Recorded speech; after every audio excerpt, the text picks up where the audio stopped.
أكبر الله أكبر الله أكبر لا إله إلا الله الله أكبر الله أكبر ولله الحمد الله أكبر كبيرا والحمد لله كثيرا وسبحان الله بكرة وأصيلا الحمد لله خلق فسوى وقدر فهدى وأعطى كل شيء خلقه ثم هدى الحمد لله أكمل المنة وأتم نعمة الحمد لله يسر العبادة بلغ خير الأيام أشهد الحجة والحمد لله لمن سهل له بزيارة بيت الحرام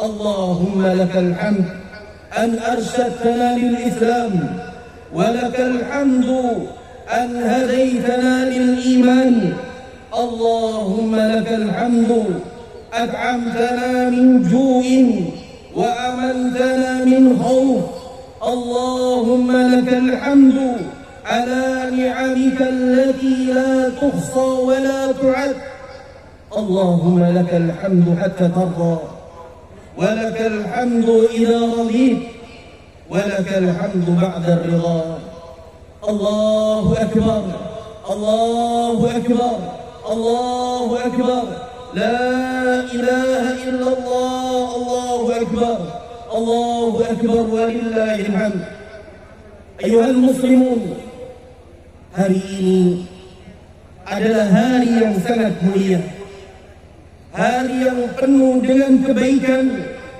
yang telah Allah tetapkan di sisinya, sebagaimana Rasulullah SAW telah mengatakan, Inna a'zamal ayyam indallah tabaraka wa ta'ala yaumun nahr.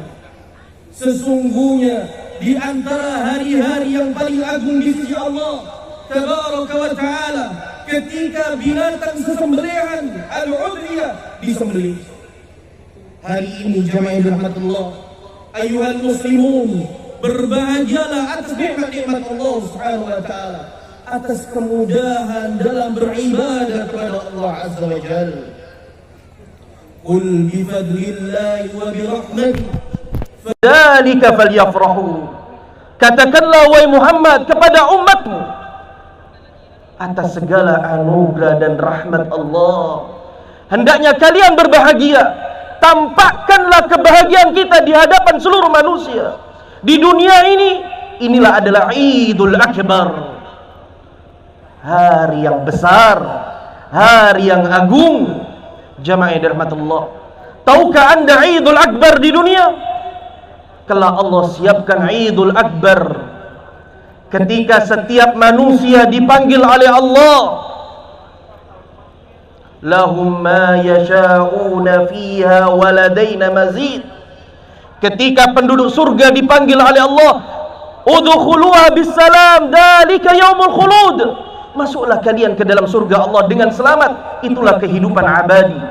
Kemudian Allah mengatakan, engkau minta apa yang engkau kehendaki, pasti akan aku beri. Waladaina mazid, dan kami memiliki ketambahan nikmat-nikmat di dalam surga. Ata'lamuna manil mazid? Apakah kita tahu apa tambahan-tambahan kenikmatan di dalam surga? Di dalam hadis sahih yang diriwayatkan oleh Al-Imam Ibnu Hibban, bahasanya Allah Subhanahu wa taala mengajak bicara penduduk ahlil jannah, ya ahlal jannah, wahai penduduk surga, hal raditum, apakah kalian ridha dengan nikmat-nikmat yang telah aku berikan di dalam surga ini? Para penduduk surga heran. Ya Rabb, kaifa ma la narda? Laqad a'taitana ma lam tu'ta ahadan min khalqik. Ya Allah, bagaimana mungkin kami tidak ridha dengan kenikmatan-kenikmatan di surga yang mana nikmat ini tidak pernah engkau berikan kepada satupun dari makhlukmu? Apa kata Rabbuna tabaraka wa ta'ala? Ala u'tikum afdalu min dhalik? Mau enggak aku berikan nikmat yang lebih nikmat dari kenikmatan surga? Bala ya Allah, ayu syai'in afdal. Nikmat apa lagi yang lebih nikmat? Perhatikan jemaah ayyuhal muslimun. Allah tabaraka wa ta'ala telah berjanji 99 rahmat Allah siapkan bagi orang-orang yang beriman di dalam surga. Al-yawma uhilla alaikum ridwani fala askhatu ba'dahu abada. Hari ini ridhaku untuk kalian semua dan tidak ada lagi azab, tidak ada lagi murka, melainkan kenikmatan demi kenikmatan. Ya Rabbana, Allahumma ja'alna minhum ya Rabb. Allahumma amin. Ibadallah, ayyuhal muslimun, jika kita berbicara tentang Idul Adha, sejatinya kita sedang berbicara tentang sejarah. Jika kita berbicara tentang sejarah, sejatinya kita sedang berbicara manusia-manusia yang telah Allah pilih dan terbaik di muka bumi ini, yaitu tidak lepas dari sejarah dari Nabi Ibrahim alaihissalam bersama keluarganya. Jika kita berbicara tentang sejarah, pastilah Allah ingin kebaikan bagi kita, yaitu mengikuti jejak-jejak mereka.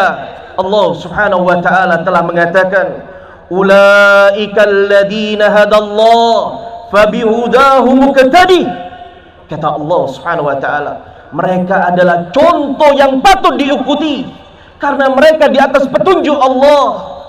Fabihudahu muqtadi, maka di atas petunjuk mereka lah ikuti, contoh dan pelajari bagaimana ia hidup di muka bumi ini.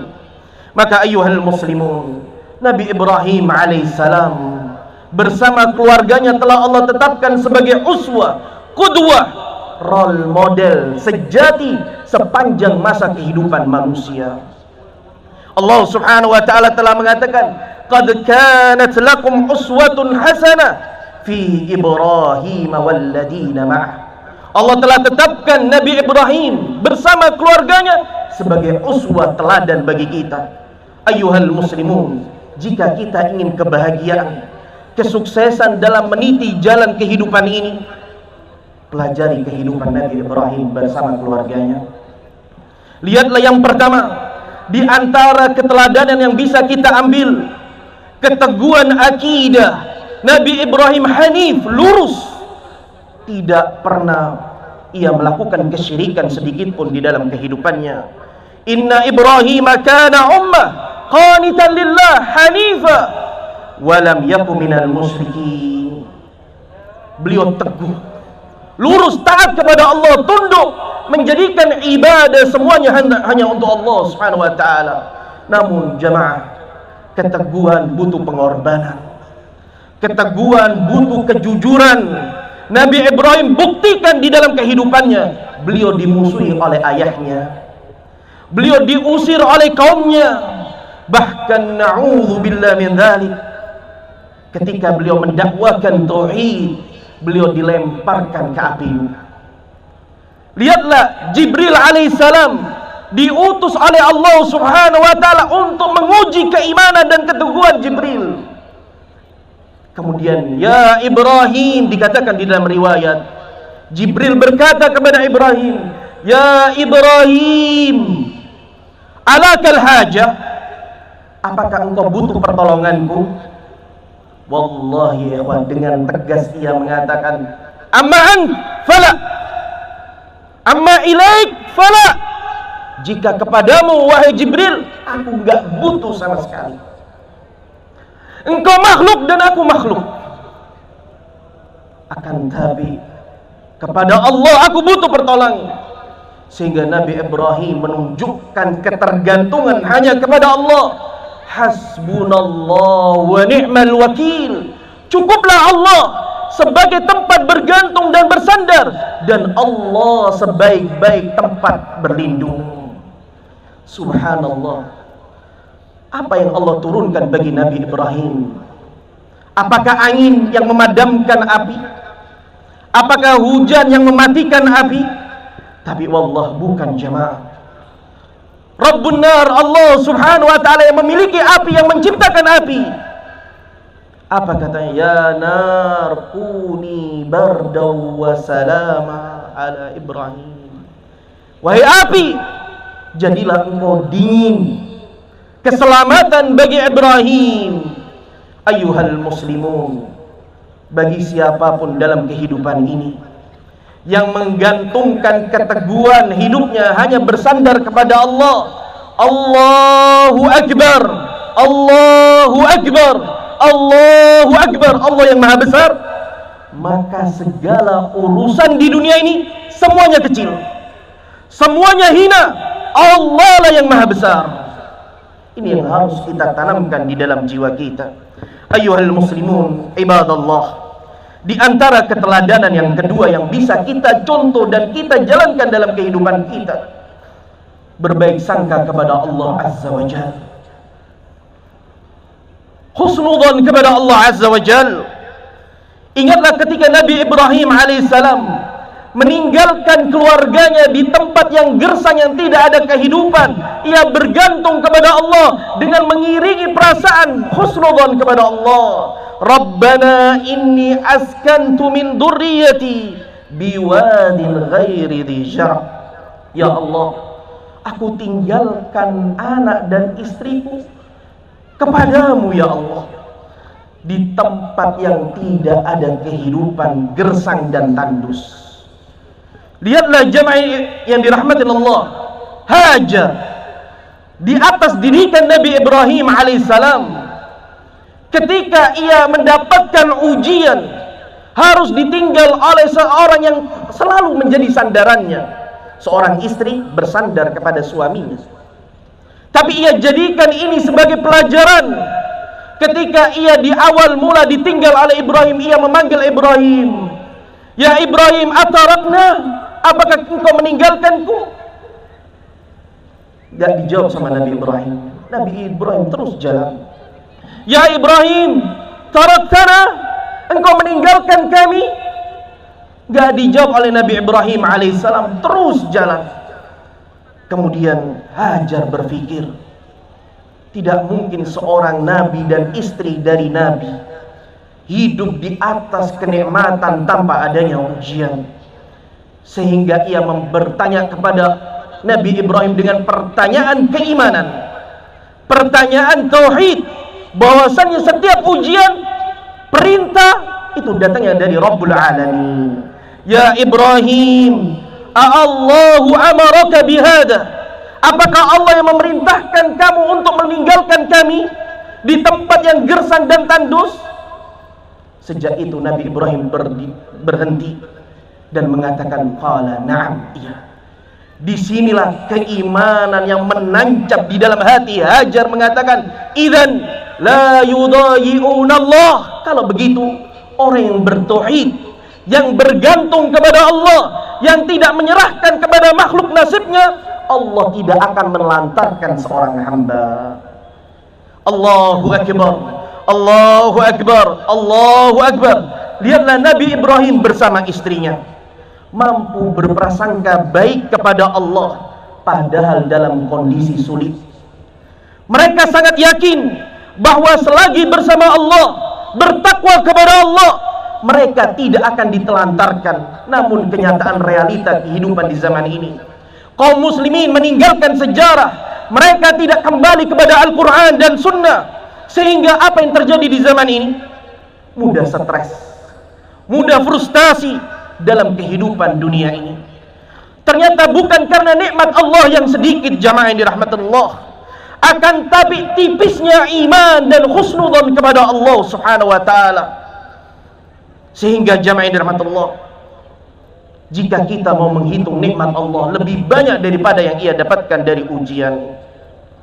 Jamaah yang dirahmati Allah, ya, pelajaran yang ketiga yang bisa kita ambil dan kita contoh bagaimana kehidupan Ibrahim dan keluarganya, yaitu bersemangat dalam mencari rezeki, bersungguh-sungguh dalam mencari rezeki yang halal. Lihatlah Hajar ketika ia ditinggal Nabi Ibrahim. Apa yang terjadi jamaah? Ketika ia melihat sang bayi sudah mulai menangis, air sudah habis, bekal sudah tidak ada, Nabi Hajar apa yang ia lakukan? Berlari 7 kali dari Safa dan Marwah. Dan subhanallah, pelajaran yang bisa kita petik, kesungguh-sungguhan Hajar dalam mencari rezeki yang halal, bersungguh-sungguh, dan Allah takdirkan air itu ada di kakinya Ismail. Sehingga kata para ulama, pelajaran ini yang bisa kita petik adalah menjemput rezeki dengan sungguh-sungguh.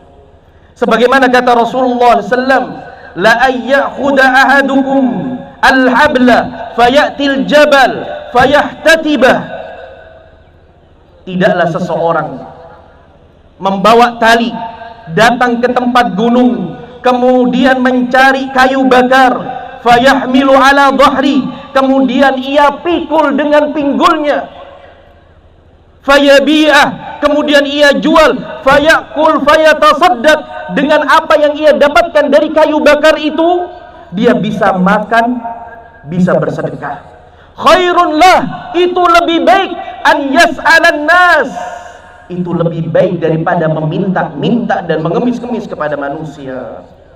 Hadzal izzah, inilah kemuliaan yang dicontohkan oleh Hajar kepada kita untuk terus berusaha mencari yang halal dan menjaga kemuliaan iman dan akidah. Pelajaran yang keempat, jamaah yang dirahmati Allah, sebagai penutup, pentingnya mendidik keluarga di atas akidah yang lurus, mengenalkan keluarga tentang Allah Azza wa Jal. Ingatlah ketika Nabi Ibrahim alaihissalam mengatakan kepada putranya, ya bunayya inni ara fil manam anni adbahuk famada tara fanzur mada tara. Nah, aku telah melihat di dalam mimpiku aku menyembelihmu. Bagaimana menurutmu wahai nak? Wallahi, ini ucapan dari seorang anak yang remaja belum dewasa. If'al ma tu'mar satajiduni insyaallah minas sabirin. Lakukanlah wahai ayahku atas apa yang telah diperintahkan kepadamu, insyaallah engkau akan mendapatkan aku sebagai anak yang sabar. Jamaah, apa kata para ulama? Tidak mungkin Nabi Ismail alaihissalam memiliki sifat tabah dan penyabar jika tidak mendapatkan taufik dari Allah, kemudian pendidikan dari ibundanya Hajar. Tidak mungkin Hajar bisa sabar melepaskan anaknya begitu saja tanpa taufik dari Allah dan pendidikan dari seorang suami Nabi Ibrahim alaihissalam. Keberhasilan Nabi Ibrahim alaihissalam di dalam mendidik anaknya bukanlah pekerjaan yang ringan, jamaah. Yang menjadikan keluarga memiliki tauhid, tawakal yang tinggi, itu bukan pekerjaan yang mudah. Itu butuh waktu, bukan waktu yang singkat. Hal itu merupakan perjuangan yang berat, butuh waktu yang panjang untuk menjadikan keluarga yang memiliki tauhid yang benar. Sekarang kita merenung sejenak, apa yang telah kita lakukan dan kita korbankan untuk anak dan istri kita. Apakah akidah mereka sudah benar? Apakah tawakal mereka sudah kuat? Jika belum, jamaah, mintalah kepada Allah Subhanahu wa taala terus, Rabbi habli minas salihin. Luslah hatinya, peganglah keningnya, doakanlah setiap saat, waj'alni wa baniya an na'budal asnam. Ya Allah, selamatkanlah kami dan keluarga kami dari peribadatan kepada selain Engkau ya Allah. Dan ketahuilah kebiasaan para salaf dalam mendidik keluarganya, mereka memiliki waktu bersama keluarga, mereka memiliki doa dan ibadah, dan mereka bertakwa kepada Allah. Sebagaimana Sa'id ibn Musayyib mengatakan kepada anak-anaknya di hadapan anak-anaknya, wahai anak-anakku, demi Allah, ma zidtu fi salati, aku enggak bakal nambah salatku kecuali aku berharap dan memiliki tujuan yang besar, agar Allah senantiasa menjaga kalian. At-taqwa, jamaah. Takwalah yang menyelamatkan keluarga kita, jamaah yang dirahmatullah.